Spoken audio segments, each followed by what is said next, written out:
আমাদের আন্দোলন অব্যাহত থাকবে। এতে কোনো পলিটিক্যাল পার্টি, আমাদের কোনো কর্তৃপক্ষের কেউ, পুলিশ কেউ আমাদের বাধা দিতে পারবে না। তার মধ্যে যদি কেউ এই আন্দোলনের বিপক্ষে যায় তাকে আমরা পুরো ব্যাচ বয়কট করব।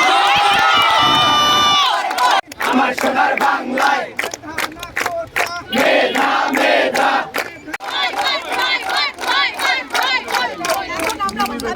কথা আসে, আমাদের সংগ্রাম আরো গভীর হবে। নিশ্চয়তা দিবেন প্রিন্সিপাল স্যার। ওটা বৈষম্য মানি না,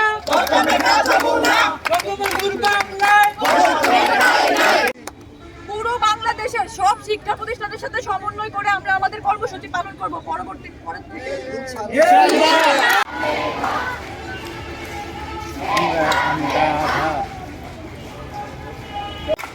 মুর্দাবাদ